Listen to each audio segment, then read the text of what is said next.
Good morning friends. आज फिर से द डिप्लोमेट फिल्म की बात करूंगा। हालांकि उसके बारे में बोल चुका हूं, वीडियो कर चुका हूं, उसकी समीक्षा भी कर चुका हूं, फिल्म कैसी है ये भी बता चुका हूं।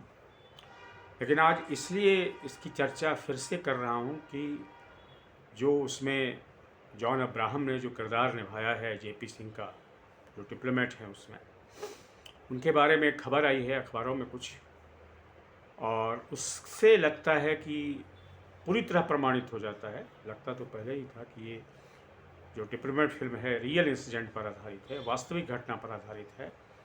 और जो जेपी सिंह नाम का किरदार था, वो जेपी सिंह भी रियल जेपी सिंह किरदार थे, और वो अभी इसराइल में पोस्टेड हैं इंडियन डिप्लोमेट के रूप में। और जेपी सिंह ने ही जो उजमा अहमद, जो उसमें जॉन अब्राहम ने जो किरदार निभाया है जेपी सिंह का, तो रियल जेपी सिंह ने ही उस समय उजमा अहमद को भारत लाने का पूरा जो उसको कहते हैं कि एक तैयारी की थी, और उसका कार्यान्वयन किया था। क्योंकि मामला बहुत पेचीदा था। पेचीदा इस अर्थ में था कि ये शादी उससे की गई थी, जैसा कि आप फिल्म में देख भी चुके होंगे।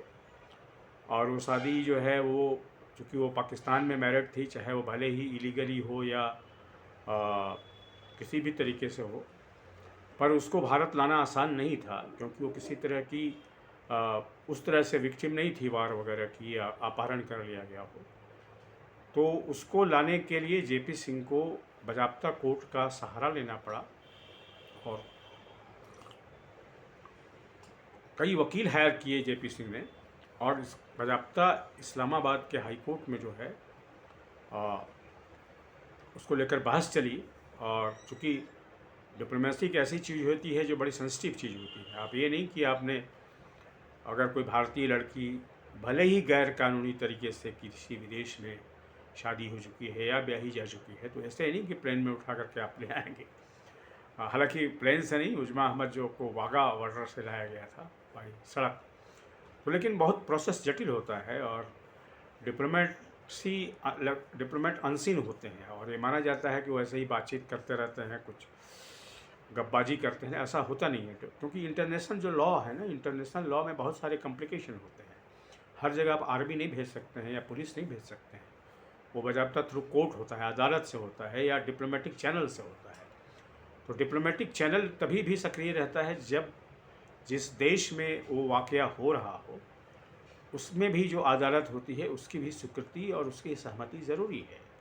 तो जेपी सिंह ने उसकी तैयारी की थी, उसका भी डिटेल आया था, रियल जेपी सिंह जो थे।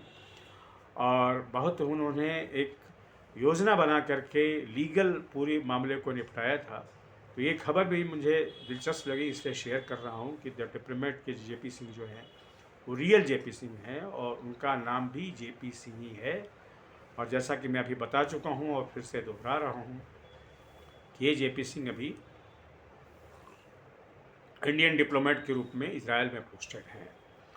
दोस्तों, मैं सिर्फ ये बताना चाहता हूँ आज के वीडियो में कि कई बार हमारे जो फिल्में हमारे यहाँ बन रही हैं आजकल, उसमें पुलिस का रोल होता है, आर्मी ऑफिसर का रोल होता है। डिप्लोमेट की बड़ी खूबी यह है फिल्म की कि जो डिप्लोमेसी में बहुत सारी चीज़ें होती हैं उसकी, हालांकि फिल्म में थोड़ा इंटरटेनमेंट करना होता है, तो इंटरटेनमेंट के मसाले भी मिलाए गए हैं, जिसकी चर्चा मैं कर चुका हूँ, फिर से बार बार नहीं करूँगा। सिर्फ ये बताना चाहता हूँ कि हमारे डिप्लोमेट भी बड़ी कठिन जिम्मेदारियाँ निभाते हैं, और वो भी अनसंग हीरो की तरह रहते हैं। तो जो डिप्लोमेट फिल्म है, जेपी सिंह जैसे जो अनसंग हीरो हैं, अब तो अनसंग नहीं रह गए, अब तो उनकी चर्चा हो रही है।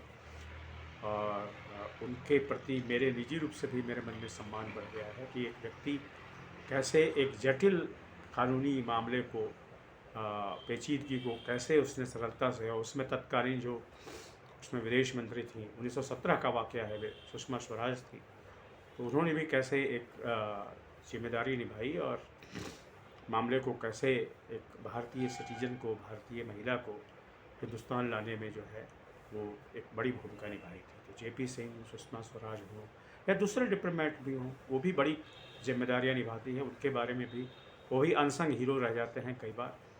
तो डिप्लोमेसी का एक जो इम्पोर्टेंस है, ये फिल्म जो है कई चीज़ों के अलावा डिप्लोमेसी का, यानी कि राजनयिक जो होते हैं, कूटनीतिज्ञ जो होते हैं, उसकी भूमिका के बारे में भी रेखांकित करती है। आज की वीडियो में दोस्तों इतना ही। आपसे निवेदन है कि मेरे इस यूट्यूब चैनल को सब्सक्राइब करें, लाइक करें और इस पर कमेंट भी करें। Thank you very much.